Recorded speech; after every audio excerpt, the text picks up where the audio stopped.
En el vídeo de hoy vamos a ver en qué consisten y cuáles son las especialidades del Ejército del Aire. Este vídeo forma parte de la serie de vídeos de orientación para el reclutamiento en la escala de tropa y marinería del Ejército de España, o sea, para la incorporación en los próximos ciclos a las Fuerzas Armadas Españolas.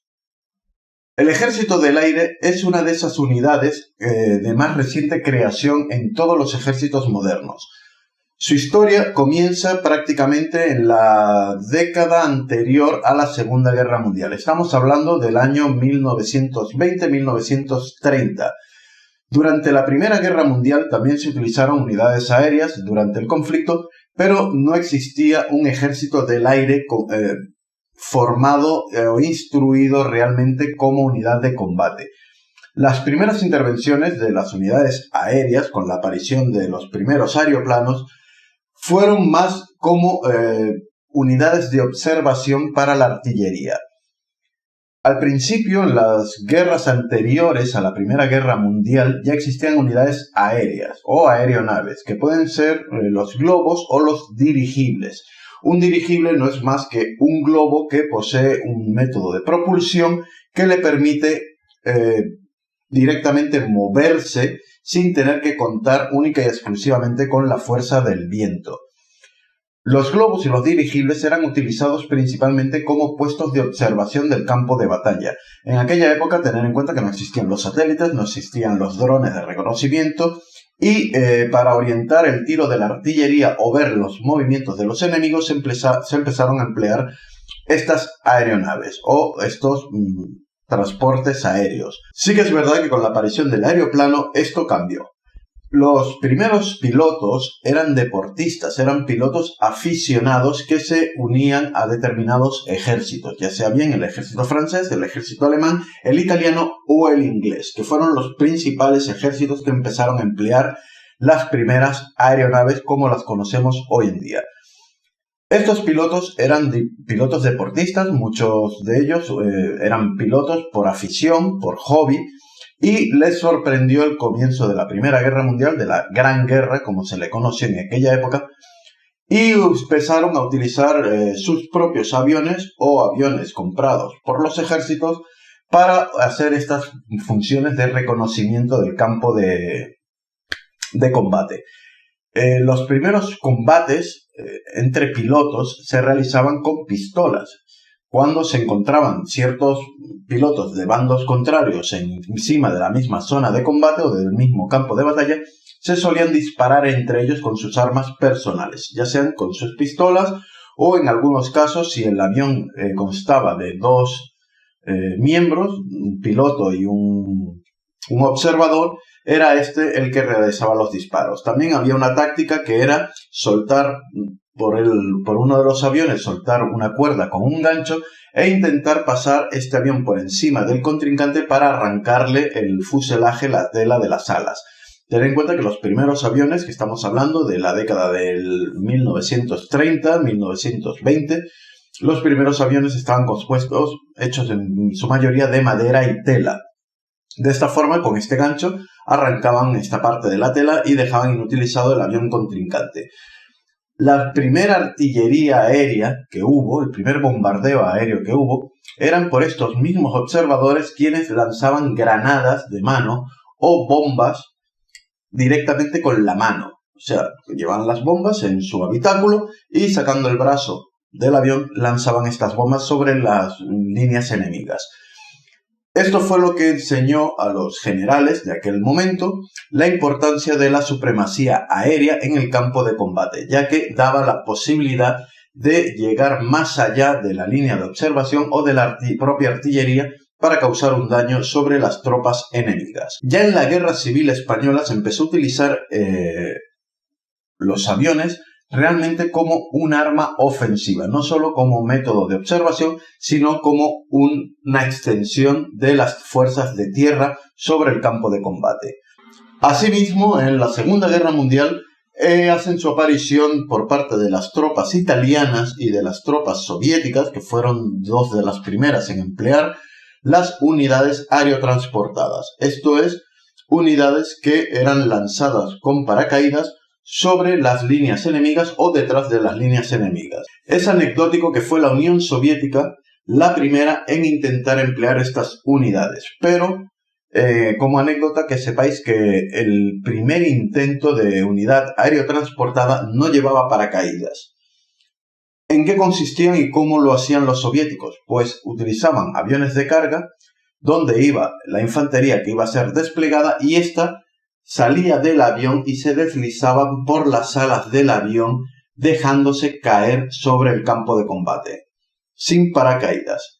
Para que lo entendáis, el avión hacía un vuelo muy raso, a muy baja velocidad, o por lo menos eso intentaban, y estas unidades se iban deslizando por las alas y dejándose caer como si se tiraran de un vehículo en marcha. No dio muy buenos resultados, ya que las pocas unidades que lograban sobrevivir al impacto quedaban bastante maltrechas, y las que tenían la suerte de no romperse ningún hueso, difícilmente en número eran considerables para realizar una ofensiva con medianamente garantías de victoria. Ya posteriormente se implantaron la utilización del paracaídas y entonces estas unidades se desplegaban en bombardeos.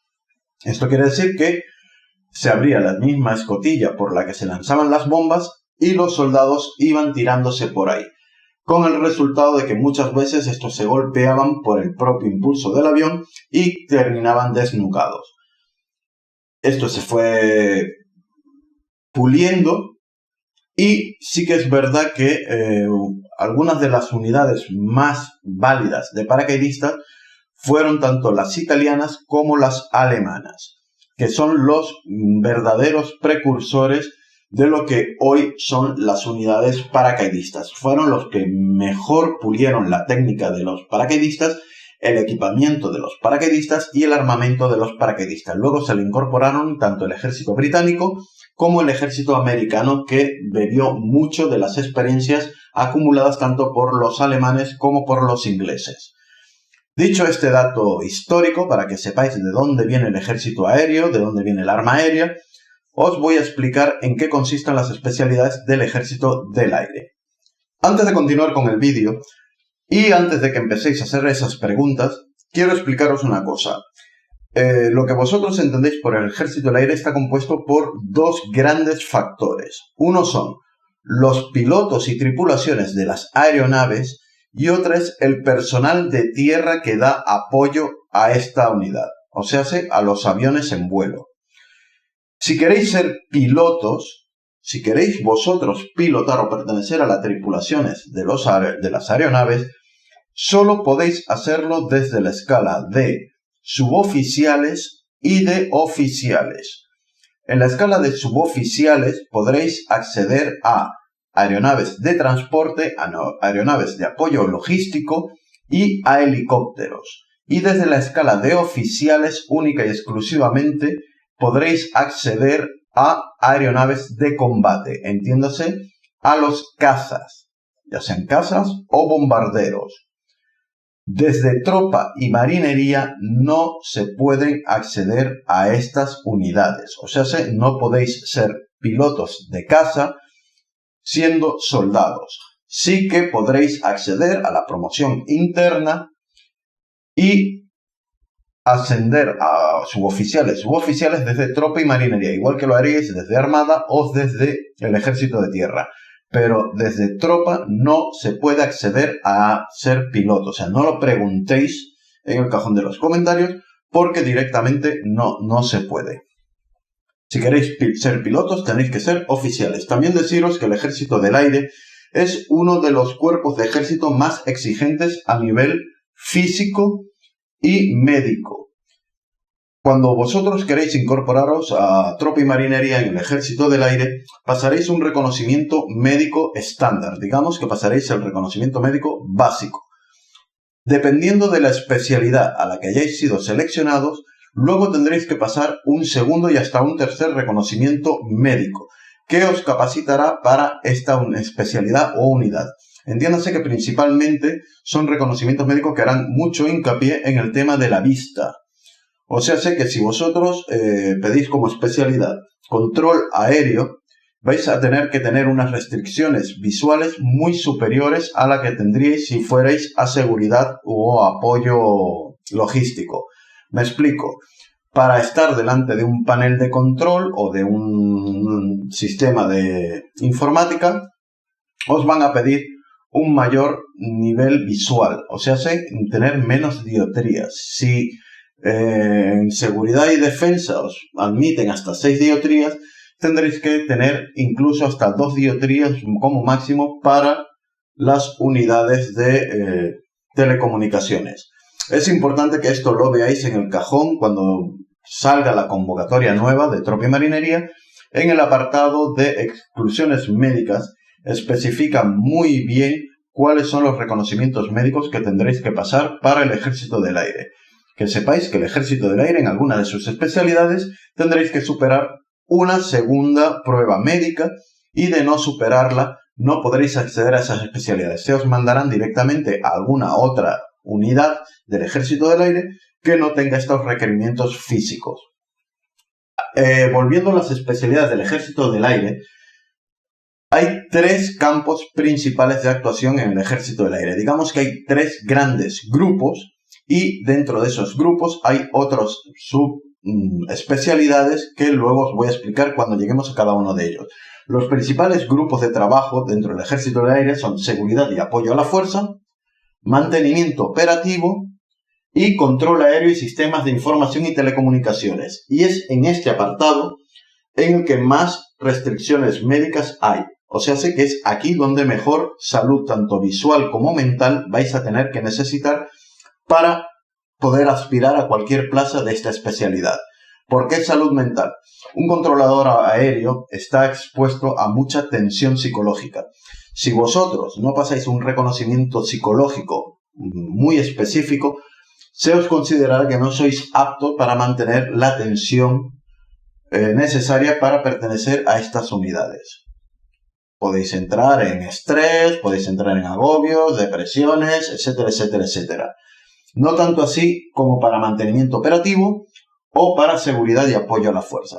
Vamos a empezar con la primera de estos grupos, que es seguridad y apoyo a la fuerza. ¿En qué consiste seguridad y apoyo a la fuerza? Estas son el conjunto de unidades que están directamente relacionadas con la administración, gestión y dirección de los recursos humanos, financieros y materiales.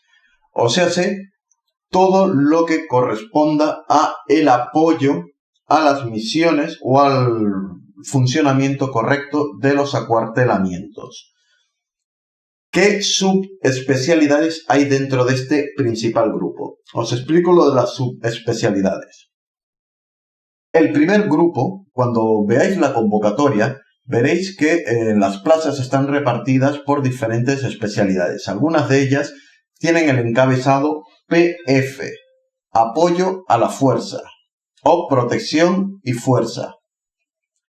Seguido de PF, veréis que hay otras letras que pueden ser SEG, pueden ser HAM, que es alojamientos, puede ser contra incendios, apoyo sanitario, etcétera, etcétera. O sea, que esto quiere decir que de este principal grupo de especialidad hay otras especialidades mucho más específicas. O sea, sé que vosotros perteneceréis a este grupo principal, pero con unos cometidos muy específicos. Esa es la palabra, cometidos. Aunque vosotros tengáis esta especialidad, iréis destinados a una área de trabajo muy específica. Esto tenéis que tener en cuenta porque no ocurre así en el Ejército de Tierra, que es más global. Cada especialidad es mucho más global. Aquí en el Ejército del Aire las especialidades son mucho más específicas. Sí que es verdad que cuando vosotros pertenecéis a una especialidad principal, como es apoyo y seguridad y apoyo a la fuerza, vais a tener más facilidad para encontrar plazas en estos diferentes destinos, ya sea en contraincendios, en seguridad y defensa, en apoyo sanitario, siempre y cuando realicéis los cursos que os capaciten para ese cometido. O sea, sé que cuando vosotros ingreséis en las Fuerzas Armadas, en el Ejército del Aire, en un principio iréis destinados a la especialidad iréis destinados a la especialidad que habéis elegido, pero a unos cometidos muy específicos. ¿Cuáles son estos cometidos que podéis elegir ya directamente en la convocatoria? Uno es seguridad y defensa. ¿Cuáles son las unidades de seguridad y defensa? Pues todos aquellos que queráis pertenecer a la policía aérea, por ejemplo, vais a tener que optar por esta vía, por seguridad y defensa.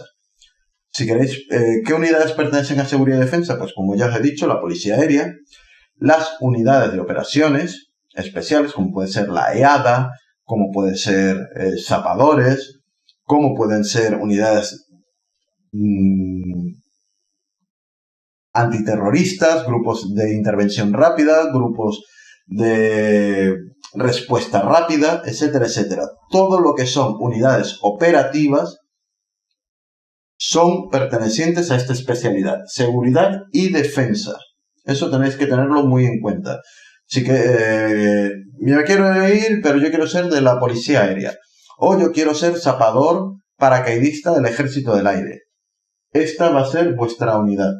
Seguridad y defensa. Una vez estéis dentro de seguridad y defensa, sí que podréis optar con los cambios de destino, los cambios de unidad, pedir plaza en estas diferentes unidades.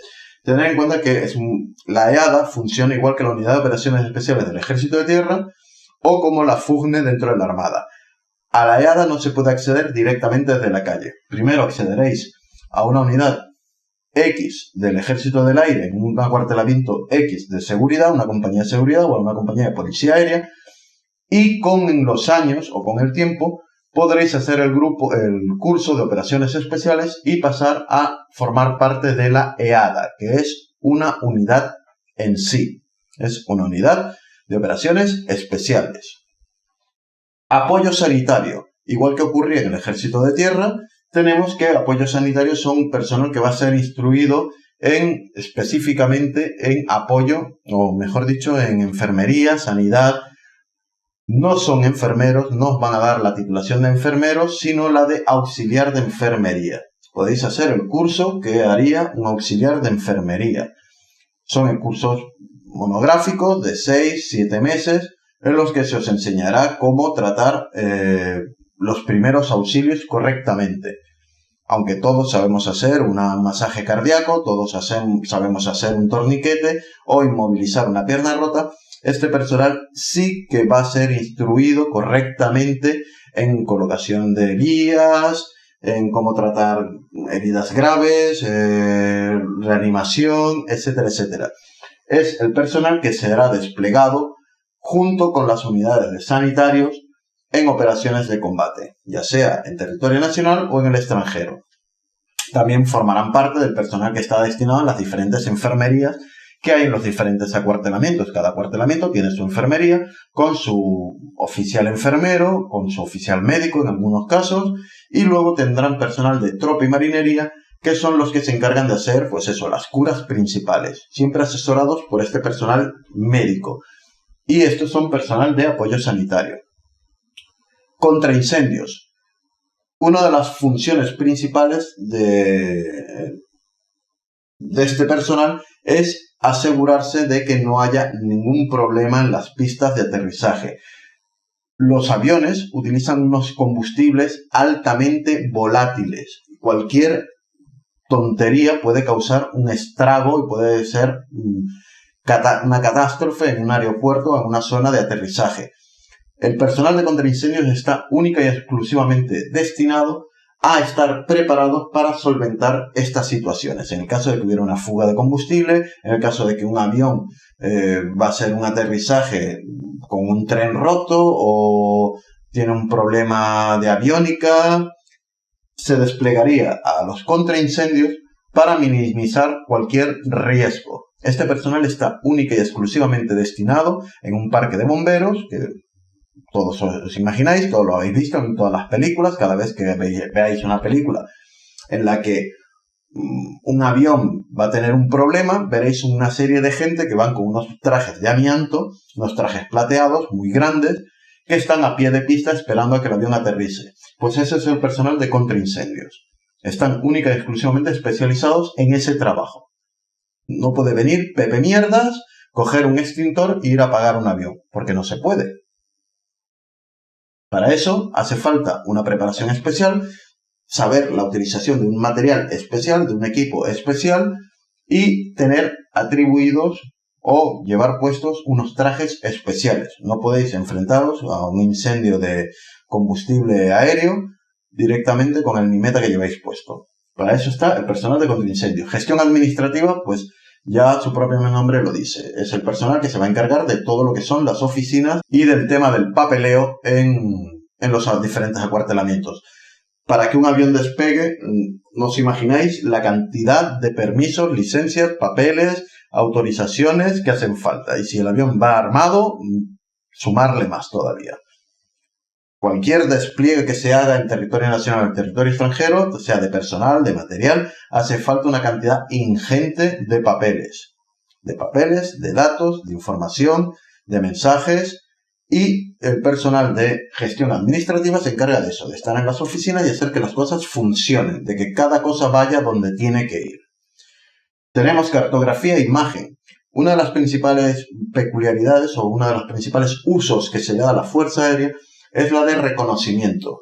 Reconocimiento de tanto sea por método de aviones, de fotografía aérea, o ahora mismo se están empezando a utilizar mucho los drones para cartografiar grandes extensiones de terreno o directamente para tener un control completo sobre el campo de batalla. Pues para eso está el personal de cartografía e imagen, que se encargan de obtener y de trabajar con estos datos, con esta información mediante las fotos o mediante reconocimiento satelital. Logística aérea son el personal que se encarga cada vez que se hace un transporte de material a una zona, ya sea por vía aérea. Logística aérea, un avión no se puede cargar de cualquier manera, ¿vale? No es el coche de nuestro padre cuando nos vamos a la manga del Mar Menor, que metemos las maletas como sale los cojones y luego tiramos millas. Un avión tiene que llevar una carga muy específica, los pesos se tienen que repartir de una forma muy específica para que no interfieran con el vuelo correcto del avión. Para eso está el personal de logística aérea. Son los encargados de hacer las cargas y descargas de los aviones. Un avión no puede ir de cualquier manera. También este mismo personal son los que se encargan de hacer los despliegues aéreos. Muchas veces el avión no hace falta que aterrice para desplegar su carga. Se puede hacer mediante contenedores o palés que van unidos a paracaídas específicos para carga. No es lo mismo el mismo paracaídas el que se le pone a Pepe Leches cuando salta del avión que el que se le pone a un contenedor de material. Para eso está logística aérea, que es este personal que se encarga única y exclusivamente de esto. Y luego está zona de vuelos, que es todo el personal que se encarga de hacer trabajos en pista, ya sea como señalizadores, indicadores, mantenimiento de la pista. En una pista, un avión no puede aterrizar en un campo de patatas. Tiene que tener unas condiciones mínimas para garantizar un aterrizaje seguro. Pues el personal que se encarga de eso es el personal de zona de vuelos. Son los que se encargan de que la pista esté en condiciones y de señalizar el despegue y el aterrizaje de los aviones. Y hasta aquí el personal de seguridad y apoyo aéreo. Ahora vamos con el segundo gran grupo, que es mantenimiento operativo. Como habéis visto en el grupo anterior, se engloban las unidades que están más a pie de pista, o sea, que más tienen que ver directamente con el funcionamiento de los aeropuertos o de las zonas de aterrizaje y despegue, ya sea en su seguridad, en su defensa o en el mantenimiento de la propia pista o de la seguridad a la pista, como el caso de los contraincendios, apoyo sanitario, etcétera, etcétera. Ahora vamos a ver el segundo grupo, que es apoyo mantenimiento operativo, que está más orientado al personal de talleres, o sea, al personal que se encarga directamente del mantenimiento de las aeronaves, de los vehículos y de los sistemas. Este segundo gran grupo tiene como subespecialidades mantenimiento de aeronaves, que como su propio nombre indica, se trata del personal que está encargado directamente del mantenimiento de los aviones, tanto de combate como de apoyo logístico, o sea, los cargueros. Cuando vosotros ingreséis como tropa y marinería, no vais a ser mecánicos de aviones, vais a estar en el taller auxiliando a los suboficiales y oficiales que sí que tendrán la preparación necesaria para ser mecánicos de aviones. O sea, quitaros pajas mentales que cuando lleguéis no os van a dar una llave inglesa y os van a decir, venga, desmóntate el motor de un F-18. Sí que puede que estéis, bueno, principalmente porque de esto se encargan empresas civiles que trabajan con el Ministerio de Defensa. En España hay algunos talleres, para que me entendáis, que se encargan de la reparación y el mantenimiento de los motores de las aeronaves. Lo que vosotros vais a hacer, si elegís la especialidad de mantenimiento de aeronaves, es auxiliar al personal que se encarga del mantenimiento constante de los aviones y de los helicópteros. Para que me entendáis, un avión cada X horas de vuelo, que son muy pocas horas de vuelo, necesita una revisión completa de todo el avión, ya sea sistemas hidráulicos, sistemas eléctricos, aviónica, fuselaje, etcétera, etcétera. Y para esto no vamos a llevar constantemente el avión a un taller para que lo revisen. Esto se hace directamente en los hangares o en la pista. El personal de mantenimiento de aeronaves se encarga de hacer estas revisiones constantes de los aviones una vez llegan a pista o antes de que salgan de ella. Para esto están los suboficiales, que son los técnicos, que tienen los cursos de técnico superior o la carrera de ingeniería aeronáutica y se encargan de estas funciones. Pero vosotros vais a estar asistiéndoles. O sea, cualquiera, cuando ya seáis cabos primeros, tengáis una mayor cantidad de experiencia, vais a ir cogiendo cometidos un poco más delicados o más específicos. En un principio, vuestras funciones a lo mejor consisten simplemente en mantener la limpieza de las aeronaves o auxiliar a algún técnico en las revisiones. Luego tenemos mantenimiento de vehículos, que en el mismo caso que aeronaves, pues se trata directamente de hacerle las revisiones a los vehículos que hay en las bases aéreas. Entiéndase, los vehículos todoterrenos o los vehículos de pista, los camiones que están encargados de trabajar en pista. Vehículos montacargas, camiones contra incendios, vehículos de personal de movimiento en pista, paqueteras, furgonetas, etcétera, etcétera, etcétera. De esto se encarga el personal de mantenimiento de vehículos. En toda gran base, como ya expliqué con la especialidad de Ejército de Tierra, hay unidades de transporte y en estas unidades de transporte pues se suele hacer un mantenimiento regular a los vehículos.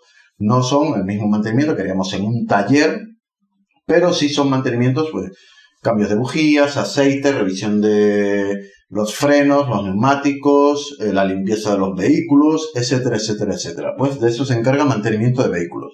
Luego tenemos armamento y electrónica, que es el personal que se va a encargar de el transporte de todo lo que es el armamento de los aviones, como de los sistemas de seguridad de la propia base. Entiéndase, misiles antiaéreos, seguridad próxima, seguridad lejana, etcétera, etcétera, etcétera. Ese personal se encargará del armamento y de la electrónica. Asimismo, los aviones, cuando van a hacer una misión de combate, los aviones nos tienen para que me entendáis. Digamos que en toda base aérea suele haber una escuadrilla de cazas que están preparados para intervenir inmediatamente. Estos cazas tienen el armamento incorporado, ¿ok? Tienen sus misiles colocados. Los misiles en un avión no pueden estar colocados permanentemente. No se puede dejar un misil colocado en un anclaje porque estos anclajes se tienen que revisar también constantemente.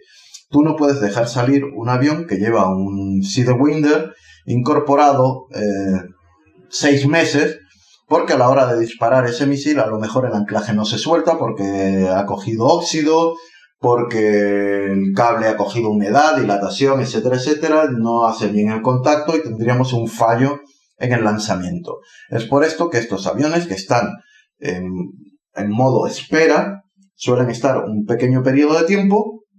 Estamos hablando de a lo mejor un día, y luego se desarman, se revisan y cuando les vuelve a tocar se vuelven a armar.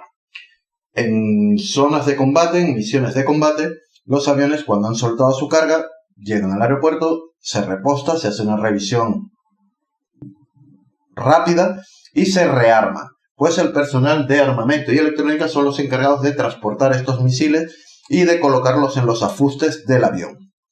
O sea, en sus góndolas de lanzamiento. Esto es el personal de armamento y electrónica. Asimismo, también se encargan de principalmente todos los sistemas radar, sistemas de comunicaciones del avión, todo lo que es la aviónica, la electrónica del avión. El avión, digamos que sus principales componentes es el fuselaje, los sistemas propulsores, entiéndase, el motor, etcétera, etcétera, los trenes de aterrizaje, sistemas hidráulicos, y luego tiene lo que es la electrónica. La electrónica es muy delicada y tiene muchísimos factores. Pues para eso está el personal de armamento y electrónica. Y luego tenemos el personal de manejo de sistemas y equipos, que son los que hacen el mantenimiento a estos aparatos que ya hemos hablado antes. Incluso los radares, los sistemas de detección temprana, los sensores, radares, etcétera, etcétera. Pues esta persona se encarga del mantenimiento y del manejo de esos sistemas. O sea, sé que, como veis, mantenimiento operativo está englobado mucho más en lo que son los equipos y los aviones que en el trabajo en pista. Esto es para que lo tengáis muy en cuenta a la hora de elegir este tipo de especialidades, que estas son especialidades técnicas, así como las anteriores de defensa y apoyo a la fuerza son unidades operativas. Estas son unidades técnicas, que estarán más orientadas al trabajo mecánico, ¿vale? Tenerlo muy en cuenta. Ahora vamos a ir con el tercer grupo. Ahora vamos con la tercera especialidad principal o el tercer gran grupo, que puede que sea el grupo de los tres el más técnico. O sea, el que mayor preparación necesitaréis para cumplir las funciones que se os encomienden. Este es el grupo al que os decía que se suele pedir un nivel médico muy superior a los dos anteriores. Control aéreo y sistemas de información y telecomunicaciones.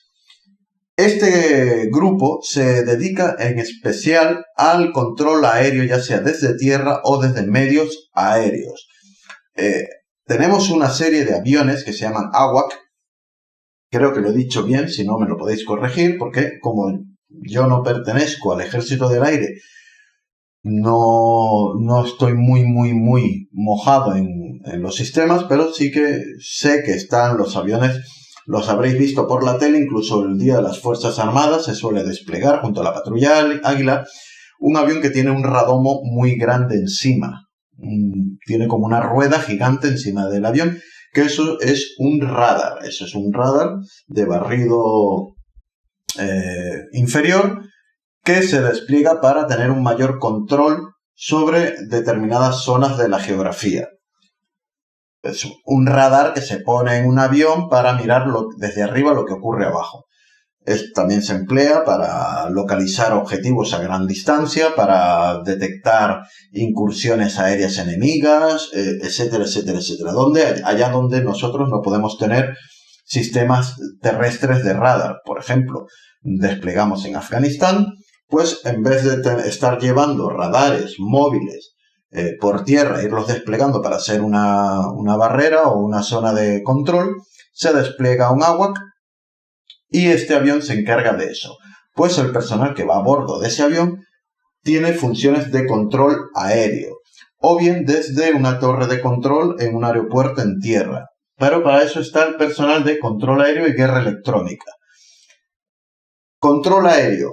¿En qué consiste control aéreo? Es el personal que va a estar encargado directamente de coordinar los vuelos y el tráfico aéreo de una zona determinada, no de todo el mundo, no de toda España. A cada aeropuerto o a cada torre de control se le asigna una cuadrícula del mapa, o sea, una zona geográfica, y se encargan de ir controlando todo el tráfico aéreo que pasa por esa zona. ¿Qué avión viene? ¿A dónde va? ¿A qué altura va? Si se va a cruzar con otro avión. Hablar con estos aviones para que cambien la altura, para que nunca dos aviones se van a cruzar en la misma línea. Siempre se hace que si unos van y otros vienen se mantengan a alturas diferentes, etcétera, etcétera, etcétera. O uno vaya detrás de otro de X distancia, etcétera. Es por eso que se le pide a esta gente un mayor nivel psicológico que a Pepe Leches, que va a estar barriendo la pista de aterrizaje. Porque esta gente tiene que tener una concentración muy alta. La vida de muchas personas dependen de que esta gente sepan lo que están haciendo y que estén pendientes de su trabajo. Posiblemente, dentro de todas las especialidades del Ejército del Aire, quitando los propios pilotos de los aviones, este sea el personal que más responsabilidad tiene, porque son directamente los encargados de que no se mate nadie y de que un avión sepa dónde tiene que ir, cómo tiene que ir y cuándo tiene que ir. Luego tenemos al personal de guerra electrónica, que suelen ir en estos aviones de los que os he hablado. Ya el agua no solo sirve como un radomo, no solo sirve para detectar objetivos, sino que también para interferir con las comunicaciones enemigas. Hay otros aviones. En el caso de los Estados Unidos hasta hace poco tenían los Intruder, que eran aviones especializados en guerras electrónicas, en interferir los radares enemigos para abrir ventanas para que los aviones de combate pudieran pasar sin ser detectados. Hoy en día se emplean otros medios, hay aviones más modernos, se le incorporan a los aviones radares, o mejor dicho, consolas con aparatos especiales para estos cometidos, para interferir con las comunicaciones enemigas. También se emplean medios terrestres para este mismo fin, para abrir ventanas en los radares enemigos o para interferir las comunicaciones enemigas. Para eso está el personal de guerra electrónica. ¿Qué otro grupo hay en esta especialidad? Mantenimiento y manejo de los sistemas de información y comunicaciones. O sea, las radios, lo que es la comunicación, ya sea telemática o por voz, entre las diferentes unidades del Ejército del Aire. Ya sea con unidades de tierra, entre unidades de tierra, como con las unidades aéreas. Que sepáis que estas unidades, tanto control aéreo y guerra electrónica, como mantenimiento y manejo de información, de sistemas de información, van a tener un requisito muy alto de nivel de inglés. Como miembros de la OTAN, España tiene sus principales comunicaciones en inglés, ya sea en armada, en tierra o en el ejército del aire. Cuando nosotros tenemos que comunicarnos con otra unidad de un ejército aliado, siempre lo haremos en inglés. Da igual que los otros sean italianos y nosotros franceses, o franceses, nosotros españoles. Siempre que hay un intercambio de comunicación entre dos unidades de diferentes países, se realizan en inglés. Se ha cogido el inglés como unidad, como lengua vehicular para las comunicaciones en campo de combate. Así pues, si nosotros estamos en control aéreo y queremos comunicar con una aeronave francesa que está dentro de nuestro campo de actuación, tendremos que hablar con ella en inglés y ella nos contestará exactamente igual en inglés. Si nosotros no tenemos ni pajolera idea de inglés, a ver cómo cojones hablamos con esta gente, o cómo mierda hacemos entender al piloto de ese caza que tiene que bajar 2000 metros porque va de frente contra un Hércules 103 que viene de Marruecos. Pues para eso necesitaréis un nivel de inglés bastante alto. Tenerlo en cuenta si vuestro ideal es pertenecer a alguna de estas unidades. Y como veis, son unidades muy técnicas. Sobre las especialidades del Ejército del Aire y sobre el Ejército del Aire en sí, recordaros que salen muy pocas plazas para incorporarse al Ejército del Aire. Son de las plazas que más baremo de nota necesitan, porque el Ejército del Aire es una unidad militar muy pequeña. Son muy pocos miembros los que la componen, hay poca movilidad de personal en estas unidades. Como sus especialidades son muy específicas, no hay mucho intercambio entre especialidades, entre personal, y normalmente una vez se incorpora alguien a una de estas unidades suele terminar su carrera militar en ellas. No ocurre así como en Armada o como en el Ejército de Tierra, que hay más movilidad geográfica y de personal entre diferentes unidades, y en el Ejército del Aire no ocurre así. Vosotros podéis ingresar en el Ejército del Aire en seguridad y defensa y ingresar en un cuartel y morir a los 20 años de vuestra carrera militar en ese mismo cuartel, sin haberos tenido que desplazar a otros. Es por eso que en estas unidades salen muy pocas plazas, lo veréis en las convocatorias, salen muy pocas plazas. El Ejército del Aire tiene fama de ser unidades bastante relajadas a nivel físico, no suelen ser unidades como puede ser infantería ligera en el ejército de tierra, que tienen un desgaste físico muy alto. Son unidades cómodas para trabajar, son unidades, acuartelamientos muy cómodos, el día a día es bastante agradable, tienen facilidades de ascenso, tienen algunas peculiaridades dentro del ejército del aire que lo hacen unos destinos muy golosos. Hay mucha gente que quiere ingresar en el ejército del aire. ¿Qué ocurre? Que si hay pocas plazas y mucha gente que quiere entrar, la competencia es mucho mayor. Ya lo expliqué en el vídeo de cómo elegir las especialidades, de cómo funciona el baremo de incorporación. Recordar, en el cajón de los comentarios o en la descripción del vídeo os voy a dejar los enlaces a los vídeos anteriores. También aquí tenéis el primer vídeo de especialidad del ejército de tierra y este vídeo de cómo elegir las especialidades, que os recomiendo que lo veáis para que os vayáis haciendo una visión más general de todo el tema. Ya os digo, salen muy pocas plazas, los baremos son muy altos para ingresar en el ejército del aire porque el baremo va directamente relacionado con las plazas ofertadas y la gente interesada. A mayor número de personas interesadas y menor número de plazas, la competencia es mayor, con lo cual el baremo será muy alto para ingresar en el ejército del aire. Así que espero haberos sido de ayuda. No despedirme sin antes deciros que por favor, antes de dejar un comentario o una pregunta o una consulta en cualquiera de los cajones de los comentarios de los vídeos de reclutamiento, echar un vistazo a las preguntas que hayan hecho otras personas, porque muchas veces repetís la misma consulta varias veces. Yo intento que todos tengáis una respuesta, siempre que dejáis una pregunta o un comentario. Intento asesoraros lo mejor que sé, lo mejor que puedo, pero por favor mirad si alguien antes que vosotros ha hecho esa misma pregunta, porque puede que ya se le haya dado una respuesta y vosotros repitáis la pregunta. Entonces, para agilizar el tema de las preguntas y respuestas, por favor, antes de dejar una consulta, revisar los comentarios anteriores por si ya hubiera sido contestada y así nos ahorramos el trámite. Con esto me despido, os espero en el próximo episodio. Adiós.